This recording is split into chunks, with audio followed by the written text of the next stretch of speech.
Circuitos y leyes de Kirchhoff. Dentro de un circuito, el número de portadores de carga permanece constante. Si los portadores que atraviesan una sección del alambre por unidad de tiempo, es decir, la corriente, son los mismos que atraviesan cualquier otra sección.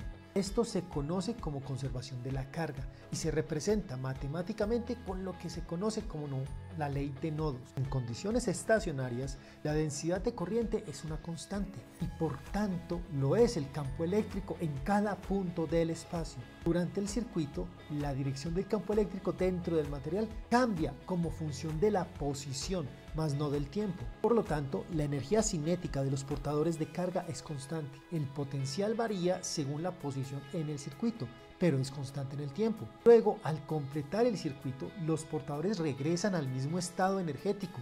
Para que esto ocurra, la caída de potencial dentro del circuito debe ser igual al potencial proporcionado por la fuente. Esto es una manifestación del principio de conservación de la energía y se expresa matemáticamente con lo que se conoce como la ley de mallas. Considere el diagrama de la figura. Una componente de un circuito puede ser cualquiera, lo llamaremos una caja negra. Tiene entre sus terminales una diferencia de potencial V sub BA y por su interior pasa una corriente I. Dado que hay diferencia de potencial entre las terminales, entonces existe un campo eléctrico a través del componente. Dicho campo ejerce una fuerza eléctrica sobre las cargas y por tanto, durante su recorrido, el campo eléctrico está realizando un trabajo sobre ellas. Supongamos que tengo un portador con carga mayor que 0 y que el potencial en el punto A es mayor que el potencial en el punto B. Entonces, durante su paso, las cargas reciben un trabajo W igual a menos el cambio en la energía potencial. Así que la energía potencial de las cargas disminuye en una cantidad delta de U igual a la carga por la diferencia de potencial entre B y A. Pero su energía cinética no cambia. Por conservación de la carga en el estado estacionario, la carga entrante y la saliente a la caja negra deben de ser iguales. Luego la corriente es la misma a la entrada y a la salida. Por lo tanto, la energía cinética de las cargas no ha cambiado, pero la energía potencial ha disminuido. Esa energía faltante no puede desaparecer. Por el contrario, es energía entregada a la caja negra para la realización de un trabajo interno y parte de esta se va a convertir también en calor. La rata a la que es entregada o recibida energía en la caja negra es llamada potencia entregada. Si la caja negra es una resistencia, la potencia disipada será potencia igual a corriente por el potencial entre el punto B y el punto A. Esto va a ser igual a corriente por I por R, es decir, corriente cuadrado por la resistencia. Si la caja negra fuera una fuente, o si queremos ver la potencia entregada por la fuente, pues la potencia será corriente por la diferencia de potencial entre el punto A y el punto B. Esta diferencia de potencial será igual a la FEM si estamos considerando una fuente ideal, o si le consideramos una fuente real e incluimos su resistencia interna, la potencia se escribe como corriente que multiplica a la FEM menos la corriente por la resistencia interna. Miremos el siguiente ejemplo.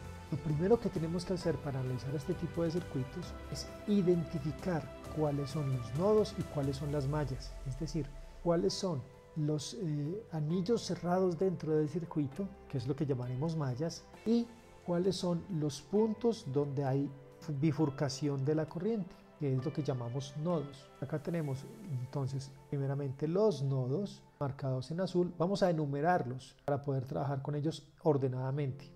Vamos a expresar el sentido de la corriente, vamos a trazar en cada una de las corrientes que pasa por cada sección de alambre, la vamos a dar un nombre a cada una de ellas. Ahora identificamos las mallas, vamos a numerar las mallas y vamos a definir una dirección de avance positivo por la malla, que será la dirección en la cual estamos midiendo las caídas de potencial. Ahora planteamos las ecuaciones. Por ejemplo, para la primera malla tenemos que alrededor de la fuente el potencial incrementa en el sentido que hemos definido como positivo para el potencial, por lo tanto contribuye a la ecuación de la conservación de la energía en la malla con una cantidad positiva que será su FEM. Por la resistencia R1 la corriente que pasa es I2. Esta corriente pasa a través de la resistencia, y cuando esto ocurre hay una caída de potencial. Siempre en la resistencia la potencial cae en la dirección en la que pasa la corriente. Ahora, la dirección que escogimos para la medición en la malla nos muestra que cuando vamos del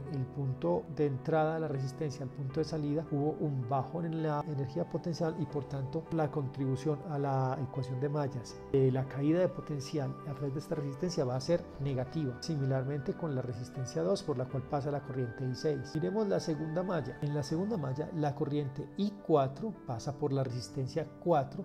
En la dirección en la que pasa la corriente merma el potencial. Ahora, la dirección de lectura es la dirección que tenemos en el color morado de la malla. Nos toca primero el punto entonces de mínimo potencial y de último el punto de mayor potencial. Por tanto, en la dirección en la que hacemos la lectura, la contribución a la suma de potenciales alrededor de la resistencia R4 es positiva. Alrededor de la resistencia R1 igualmente será positiva, y alrededor de la resistencia R3 ya sí, primero leemos el punto más alto, después el punto más bajo, el potencial cayó y por tanto su contribución es negativa.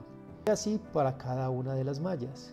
Para plantear la ecuación de nodos debemos tener en cuenta que para un sistema que presenta n nodos únicamente obtenemos n-1 ecuaciones linealmente independientes. Luego, de los 4 nodos que identificamos, únicamente requerimos usar 3 para plantear las ecuaciones. La ecuación de nodos es una ecuación de conservación. Podemos mirar cuáles son las corrientes que entran, cuáles son las corrientes que salen a un nodo, y plantear la ecuación de conservación como que la suma de todo lo que entra debe de ser igual a la suma de todo lo que sale. Así, en el nodo 1 tendríamos la corriente 1 entrando, la corriente 2 y la 3 saliendo. En el nodo 2 tenemos la corriente 3 entrando, la corriente 4 y la 6 saliendo.